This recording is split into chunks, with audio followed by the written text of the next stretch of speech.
ხოსანაიას დაკავება ერთ-ერთი პირველი შემთხვევაა, როდესაც შინაგან საქმეთა სამინისტროს სიძულვილის ენის წინააღმდეგ ბრძოლის ახალი სამმართველოს მიმართვის საფუძველზე ჟურნალის ადმინისტრაციული პატიმრობა შეეფარდა. სანაია 14-დღიან ადმინისტრაციულ პატიმრობაში თბილისის საქალაქო სასამართლოს მოსამართემ ზვიად ცეკოვამ გაუშვა. პატიმრობის მიზეზი კი სოციალურ ქსელში Facebook-ში გამოქვეყნებული პოსტი გახდა, რომელიც პარლამენტის თავმჯდომარე შალო პაპუაშვილსა და დეპუტატ ვლადიმერ ბუჟაძეს შეეხებოდა. ხოსანაია დაკავებამდე სხვა Facebook პოსტის გამო 6,000 ლარით უკვე დაჯარიმებული იყო. მედიის წარმომადგენლები და მედია ექსპერტები გადაწყვეტილებას გამოხატვის თავისუფლებაზე ზეწოლის კიდევ ერთ მაგალითად აფასებენ. მათი განმარტებით პოსტის გამო ჟურნალისტის დაპატიმრება სახიფათო პრეცედენტს ქმნის, რომელმაც შესაძლოა კრიტიკული მედიის ცენზურა კიდევ უფრო გააცრიეროს. ახოს გუშინდელი დაპატიმრება არის პირდაპირ ნიშანი იმისა, რომ დიახ, თქვენს ყველას დაგაპატიმრებთ თქვენი სიტყვის თავისუფლებისთვის. ხედავთ იმას, როგორ აღჩობენ და ნელ-ნელა გუდავენ ყველა მედიას, როგორც ონლაინ მედიებს სხვადასხვა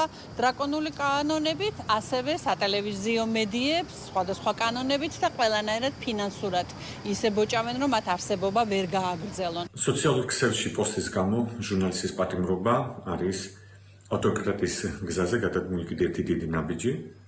ქართული ოცნებამ ნაცვლად იმისა, რომ მედიის თავისუფლებას, გამოხატვის თავისუფლებას და ადამიანის უფლებებს იცავდეს, პირიქით აძლიერებს ავტორიტარიზმს. მსგავსი ქმედებები, მსგავსი გარემო კიდევ ერთხელ მიუთითებს, თუ რა მძიმე მდგომარეობაში მედია და საკუთარი სიცოცხლის და ჯანმრთელობის ფასად უწევს დამოუკიდებელი მედიის წარმომადგენლებს თავიანთი პროფესიული მოვალეობის შესრულება. საერთაშორისო მედია ორგანიზაციები შეშფოთებას გამოხატავენ ჟურნალისტის დაკავების გამო და აცხადებენ, რომ საქმე პრესის თავისუფლების მდგომარეობის კიდევ ერთი საგანგაშო მაგალითია. აღნიშნავენ, რომ თავისუფლების აღკვეთა მხოლოდ მმართველი პარტიის კრიტიკის შემცველი Facebook პოსტის გამო გამოხატვის თავისუფლების დარღვევა და ხელისუფლების მხრიდან კრიტიკული ხმების ჩახშობის მორიგი მცდელობაა. შეშფოთებული ვართ დღევანდელი გადაწყვეტილებით, რომლის საფუძველზე ჟურნალისტ ვახო სანაიას ორკვირიანი ადმინისტრაციული პატიმრობა შეეფარდა. სანაიას მხოლოდ Facebook-ზე გამოქვეყნებული პოსტის გამო, რომელშიც ის საქართველოს მმართველ პარტიას აკრიტიკებდა, თავისუფლების აღკვეთა მისი გამოხატვის თავისუფლების უფლების აშკარა დარღვევაა და წარმოადგენს ხელისუფლების მხრიდან კრიტიკოსების გაჩუმების მცდელობების მორიგ შემაშფოთებელ მაგალითს. მოვუწოდებთ ვახო სანაიას დაუყოვნებლივ და უპირობო გათავისუფლებისკენ. ქართულ ჟურნალისტ ვახო სანაიას Facebook-ზე გამოქვეყნებული პოსტის გამო 14-დღიანი პატიმრობა მიესაჯა. ეს ქართული ოცნების ავტორიტარული რეჟიმის მხრიდან გამოხატვის თავისუფლებასა და დამოუკიდებელ მედიაზე შეტევის კიდევ ერთი საგანგაშო ნაბიჯია. სწორედ ასე მოქმედებს ავტორიტარული რეჟიმი. აპატიმრებს ჟურნალისტებს, აჩუმებს კრიტიკოსებს, კრიმინალიზებას უკეთებს, გამოხატვის თავისუფლებას და კანონის თავისუფლების წინააღმდეგ იარაღად იყენებს. სოფლიო უნდა დაუდგეს გვერდით საქართველოს ჟურნალისტებსა და ყველა იმ ადამიანს, ვინც დემოკრატიას იცავს. მედიის მდგომარეობის გაუარესებაზე ბოლო პერიოდში სხვა საერთაშორისო ორგანიზაციებიც მიუთითებდნენ. რეპორტიორების საზღვრებს გარეშე 2026 წლის მსოფლიო მედიის თავისუფლების ინდექსში საქართველო 180 ქვეყანას შორის 135 ადგილზე დაასახელა, რაც წინა წელთან შედარებით 21 პოზიციანი ვარდნაა. ორგანიზაციის შეფასებით ქვეყანაში დამოუკიდებელი მედიისთვის გარემო სულ უფრო მტრული ხდება. ჟურნალისტებზე თავდასხმები გახშირდა, ხოლო ხელისუფლების ნაბიჯები მედიის თავისუფლებაზე უარყოფითად აისახება.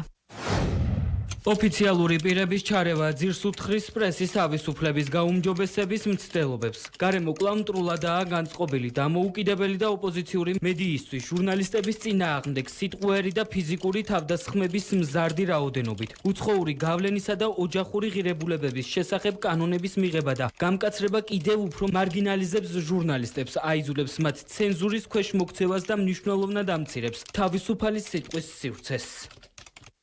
ოპოზიცია თვლის, რომ ვახო სანაიას დაკავება ერთ კონკრეტულ ჟურნალის აღარ ეხება და მედიის წინააღმდეგ მიმდინარე პოლიტიკის ნაწილია. მათი შეფასებით ხელისუფლება ცდილობს დასაჯოს ყველა, ვინც მას არ ემორჩილება. ხელისუფლების ოპონენტები ასევე აღნიშნავენ, რომ მსგავსი საქმეები საქართველოს დემოკრატიულ განვითარებასა და დასავლურ პარტნიორებთან ურთიერთობებს აზიანებს. ქართული ოცნება, რომელიც ხედავს, რომ ვერაფრით ვერ დაუპირისპირდა პროტესტს მისი რეჟიმის არსებობის პირობებში, გადასულია სრულ სიგიჟეებზე და მათ შორის იმაზე, რომ ვახო არის პირველი ადამიანი, რომელიც Facebook პოსტის გამო ციხეში გაუშვეს 2 კვირით. აზრის გამოხატვის თავისუფლება არის ის მნიშვნელოვანი კონსტიტუციური მონოპოვარი, რომელიც თავზე გადაახია ქართულმა ოცნებამ მოქალაქეს, მათ შორის სანაიას დაკავებით. ჟურნალისტის 2 კვირიანი პატიმრობა Facebook პოსტების გამო არის თავისუფლად სუნთქვის აი ამ 14 წლის თავზე ივანიშვილის ამ რეჟიმის თავარი ასე ვთქვათ ერთ-ერთი სიმბოლო იმასთან ერთად რომ ადამიანი რომელიც არის ძმა გიორგი სანაიასი რომელიც სწორედაც რომ თავისუფლების ადარაჯოზე იდგა და ამის გამო მოკლეს 2 ათეული წლის წინ მართველი გუნდის წარმომადგენლები უარყოფენ შეფასებებს, თითქოს ვახო სანაიას საქმე კრიტიკული მედიის დევნის მაგალითია და ამბობენ, რომ საკითხის პოლიტიზირება ოპოზიციისა და ხელისუფლების ოპონენტების ინტერესებში შედის. სახელისუფლებო გუნდი აცხადებს, რომ საქმე არ ეხება ჟურნალისტურ საქმიანობას და არც მედიის თავისუფლების შეზღუდვას, არამედ სასამართლომ გადაწყვეტილება მოქმედი კანონმდებლობის საფუძველზე მიიღო, ხოლო კანონის წინაშე ყველა თან ისტორია.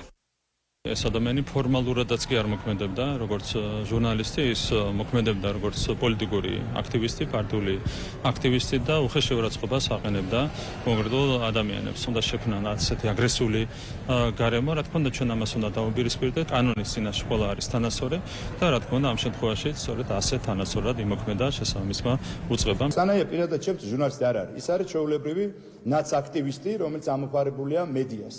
ის არაერთხელ იყო გაფრთხილებული, დააჯარიმეს, შემდეგ ჯარიმის გადაუხდელობის გამო და ისევ რომ გააგრძელა ეს შეურაცხყოფა და ლანძღვაგინება, ამიტომაც არის კანონი არის ყველასთვის ერთი.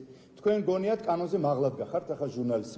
ახლა ყურადღების ცენტრში არა მხოლოდ ვახო სანაია, არამედ საქართველოში მედიის თავისუფლების მდგომარეობა. მედია ექსპერტებს მიაჩნიათ, რომ საერთაშორისო ჟურნალისტური ორგანიზაციების გამოხმაურებები მიუთითებს თუ სად გადის საქართველოში გამოხატვის თავისუფლების ზღვარი და რამდენად დამოუკიდებლად შეუძლია მედიას კრიტიკული ხმის შენარჩუნება.